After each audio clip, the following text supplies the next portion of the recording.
Hello, my name is Julia, and I'm 28 years old. These past few months have been crazy, mostly because of my spoiled sister-in-law. But before I get into that, let me tell you a bit about myself. I grew up in an upper middle class family. I had some nice things, but I still had to work hard for what I wanted. I'm very close to my family, so I always try to help them out.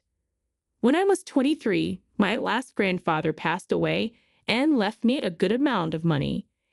It wasn't enough to buy a house, but I could get a nice apartment close to my family, so I did. A few months later, I met my husband, Shane. We had mutual friends who introduced us, and we hit it off right away. We started dating soon after we met. Shane and I had a lot in common and got along well with each other's families, except for Shane's sister, Mabel. While the rest of Shane's family was nice to me, Mabel was always cold. I didn't know why, so I tried to be friendly and helpful, especially when Shane's parents asked me to give her advice on career and college stuff. But Mabel never warmed up to me. I later found out she was jealous because she thought I was stealing attention from her. Mabel always needed to be the center of attention and resented anyone who took it away. I decided I didn't want to be around that negativity, so I spent less time with Shane's family, which Shane supported. Shane and I got married after dating for 4 years. We moved into an apartment and focused on our careers, especially Shane, who was up for a big promotion. For the first few months after we got married, I didn't see much of him because he was working so hard. I didn't mind because we always made time for each other. About a year after we got married, Shane came home from work looking upset. After I asked him what was wrong, he told me he had some bad news. "Do you remember that huge promotion I've been working towards?" he asked. "Oh no, did you not get it?" I replied. "I did, but there's a downside. I'll have to move to Massachusetts." "Massachusetts? That's across the country," I exclaimed. "I know. I'm confused about what to do. I have until the end of the week to decide. I can't leave here. I have a house and I don't want to be far from our families," I said. "I know, and I wouldn't expect you to leave everything behind. But I worked so hard for this promotion," Shane replied. "I understand. We could use the extra money, especially since we're planning to have kids. You should take the job," I said. "But what about you?" Shane asked. "We're married. We can handle long distance for a while, and we can afford to visit each other often." I reassured him. "Are you sure? This is a big decision," Shane said. "I'm 100% sure. You shouldn't give up on your success because of me. We're strong enough to make long distance work," I said. "Of course we are. It's just going to be hard to live extended periods of time without you. How often would we even see each other? You can't take that much time off work either." "Calm down, sweetie. I know this is a big change, but we can figure out the details later. For now, let's just celebrate your promotion. Dinner's on me. Let's go." I was devastated, but I knew that if Shane didn't pursue his career the way he wanted, he'd start resenting me. And if I left my comfort zone, I'd feel the same way. After talking about it for a few weeks, we decided it would be best for him to work there for a couple of years. We would visit each other every 3 weeks. It would be tough, but I believed we could make it work. Shane accepted the promotion and was set to fly out in 2 months. Once everything was finalized, like his stay and all that, we told our families. They were sad but supportive. We threw Shane a great farewell party because he would be busy packing up during his last month at home. One day, during his last month, Shane came home with something important to discuss. "Sweetie, how was work?" I asked. "It was good, but I need to talk to you about something." Shane replied. "Oh, what is it?" "Mabel called me today." "How is she? Is everything okay with her? It's been a while since we heard from her." She's doing okay but struggling to find a job. She asked if we could help her out. Of course. Did you ask her to send her resume to you? I can pass it on to a few people too. Yeah, I did, but she also asked for one more thing. What is it? She wanted to stay here for a few months. Wait, why? She wants a change of scenery. Apparently, my parents are bugging her too much, and she's fighting with them a lot. What do you think we should do? I mean, I love her, but these are your last months here before your big promotion. Don't want you to deal with anything you don't want to. And no offense, but Mabel can be difficult. I know, but she's family. It feels wrong to turn her down. Don't you think it's odd that she only asked after you told your family about the job? What do you mean? I mean, she doesn't like me, so it's odd that she asked knowing it will be just her and me here. You're right, it is odd. But I don't think she means any harm. If she does, we can just ask her to leave. That's true. So you're going to tell her she can stay? Yeah, but with a strict deadline to leave. All right, that's fine with me. Are you sure? You're the one who will be living with her?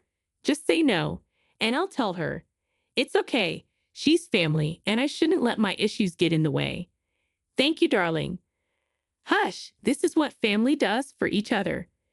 To be honest, I wasn't thrilled about Mabel staying with me, but she was family, and I wanted to treat her as such. Shane made sure I was completely on board before telling her to move in. He made it clear she had to move out in 2 months. Mabel agreed and seemed thrilled to stay with us. At first, things went well. Mabel was rarely home, and we didn't set any time restrictions for her. Whenever we did see her, she was nice, and I was glad there was no tension. However, that changed quickly. Just 2 weeks after she moved in, Mabel came down for breakfast one morning, which was rare since she usually slept until noon. She seemed happy and greeted us warmly. Good morning. Good morning, Mabel. Did you sleep well? Oh, yeah.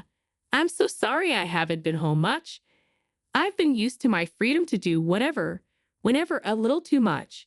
It's all right as long as you're safe and enjoying your time here. I replied, It's all good. Julia and I are going to get some groceries in a little while. Let us know if you need anything. I don't think I need anything specifically, but I do need to ask you guys something. Mabel said, Yes, what is it? Well, before I ask you that, I need to tell you guys that I'm dating someone. Oh, that's wonderful. What's his name? How did you meet him? His name is Nathan, and I met him at a club. A club? Yeah, my friend had a birthday party at this club, and Nathan and I got to talking. He's a really cool guy. How old is he? He's 26, and before you say anything, I know you might think he's a little too old for me, but he seriously makes me happy.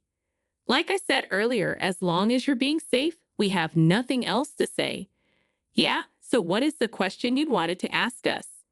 Well, Nathan just lost his job, and he's struggling right now. Do you think I could ask him to stay here with me? Absolutely not, I said firmly. What? Why? Because, first of all, we barely know him. I don't want a stranger living under the same roof as me. It's dangerous. But he's not a stranger to me. He's my boyfriend. That doesn't make him any less of a stranger to us. And secondly, he's a grown man. He can figure out his housing by himself. He can't rely on a freshly graduated girl to provide for him. You have no say in this, Julia. Shane, come on, you understand me, right? You're okay with it, right? No, of course I'm not. Shane replied, I don't think it's okay for you to even ask us when we've graciously let you live here. I don't know what kind of hold Julia has on you, but she's changed you. You're not the amazing brother I had growing up, Mabel shouted as she stormed off. I felt really bad for saying no to Mabel after she told Shane he was not a good brother.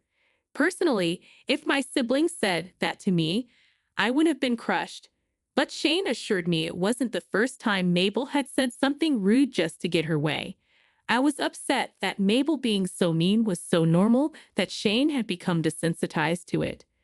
Mabel kept her distance from us after that. She barely spoke to us unless it was absolutely necessary. I tried to talk to her and explain where I was coming from, but she refused to even look at me. Every time I was alone in the living room and she saw me there, she would dash into her room to avoid me. It took me some time, but I eventually made peace with Mabel being that way, especially because I had something more important to focus on: Shane leaving for another state for work. It was really hard for me to deal with Shane leaving. It was a difficult time for us, and it took a few weeks to actually get used to his absence. What made it even harder was Mabel's behavior. Without Shane there, I guess she thought she could treat me however she wanted. She would throw insults my way and make a mess everywhere. Whenever I asked her to clean up after herself, she would laugh at me. She constantly asked to let her boyfriend Nathan over, and when I turned her down, she'd get all huffy and tell me that Shane left me to get away from my prudish behavior. I was so close to kicking her out. In fact, Shane told me I was free to do it if I wanted to. But she was family, so I never did. That all changed when I came home one day to find my bags packed and left outside the apartment. I rang the doorbell and Mabel answered. "Oh, what's going on here? Why are my bags packed and left outside?" I asked. "You're moving out," she said matter-of-factly. "No, I'm not." "Yes, you are. Mabel, this is my house. I'm not moving out. You can't just pack my bags and ask me to leave." "Yes, I most definitely can." "How can you do something like that? My brother pays the rent for this place. He's working hard far away just so he can pay for this place. I don't see why you have to live here. That makes no sense. I don't care that your slow brain can't understand what I'm saying. I already packed your things up, so you don't have to worry about it. You're welcome for it. By the way, I have nothing to be grateful for. You can't kick me out of my own home. It's not your place. How do you think Shane is going to react when he finds out that you've kicked me out? He let you stay here out of obligation and love for you. I'm sure he'll understand that I did the right thing. Besides, I also need some space to spend time with my boyfriend." "Your boyfriend?" I asked, stunned. "Yeah, he's moving in. And before you suggest us living together, I don't want that. Unfortunately, there's not enough room for useless people in this house." "Useless? You're the one that doesn't have a job. Just because you have a job doesn't mean you can't be useless. You purposely sent my brother away to work so you could lounge in this huge apartment all by yourself. I will not let that happen any longer. You need to be put in your place. Why in the world would I want to spend time away from Shane? Are you insane? I haven't sent him anywhere. I only supported whatever decision he chose to make. Look, I don't care about all that.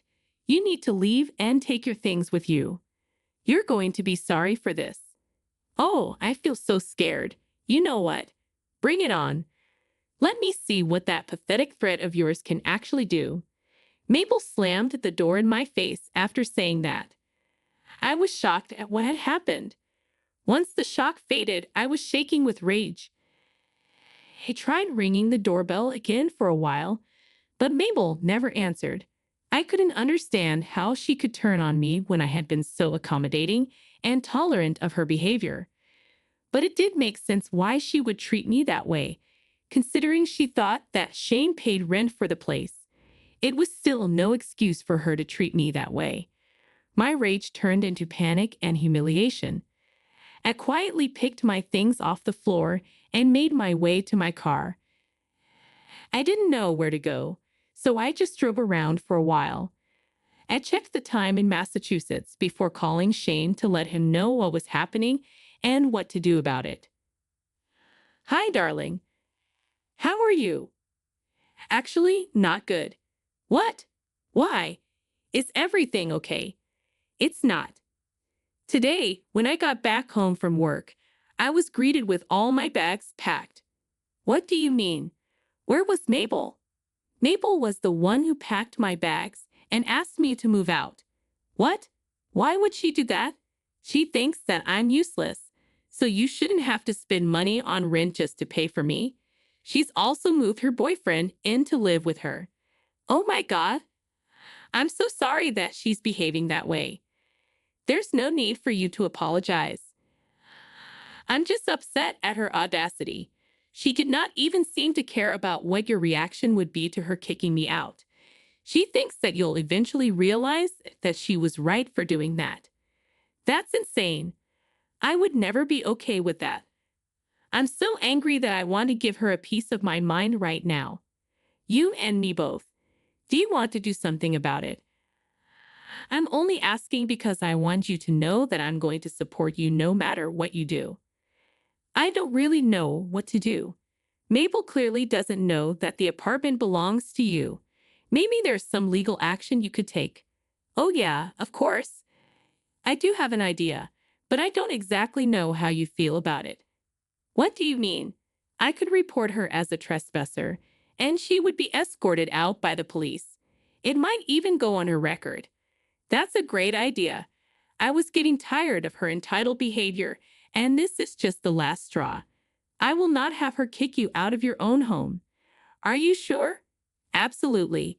Besides, I really don't like her boyfriend. I'm sure it'll do him good to be taken out by the police. All right. I'll call the police right now and report Mabel. Yeah, just keep me updated about the whole thing. And if you need me to come there, just say the word. I'll let you know about it.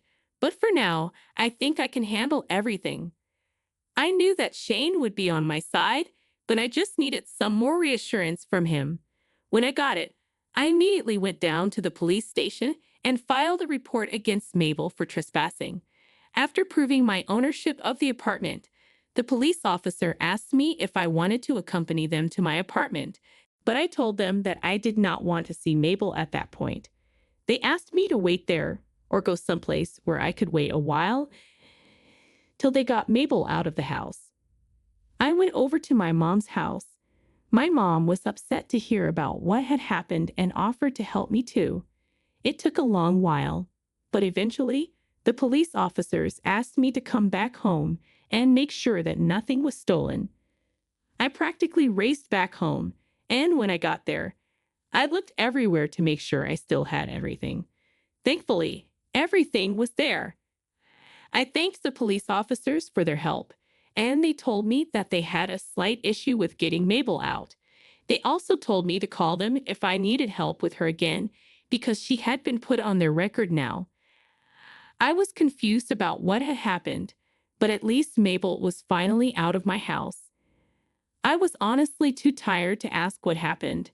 The next morning, however, I got all my answers.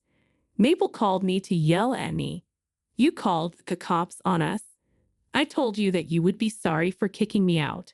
Why would the cops arrest us anyway? We were not trespassing in any way. This was a flat that Shane was paying for, right? No, he wasn't. I know you made up a huge bunch of lies just to get us arrested. Do you even know what's been happening? No, and frankly, I don't care. Have your bags packed, and I need you to come and pick them up by the end of the day. You got Nathan arrested. He's going to go to jail. Oh, how did that happen? We thought the cops were trying to force us out, so he put up a fight and ended up injuring the officer in the process. This is all your fault. You need to call the cops and tell them that you lied. But I didn't lie about a single thing. Don't test me, Julia. I've only been quiet about my dislike for you because I respect Shane. But if you don't call the cops and make things right, I'm going to tell my family about everything and you're going to be shunned by everyone. What exactly are you going to tell them? That I kicked you and your boyfriend out of the apartment that I own? What are you talking about? The apartment that you kicked me out of is mine. I bought it right after I graduated. No, you're lying. You're trying to keep the lie up. I just know it. I have no reason to lie. You can ask Shane yourself. If you want me to send you the documents of my purchase, I can do that too. Why would you not say anything to me about it? Why was this hidden? I don't see why my affairs are your issue. It's not my fault that you made assumptions for which you have to pay the price right now. Yes, it is. You need to do something about this. If you had told me that you own the apartment, I would not have anything on my record and Nathan wouldn't be in jail. I have nothing to do with this, Mabel. Shane and I were nice to you because you were family. You did nothing but make our lives hell.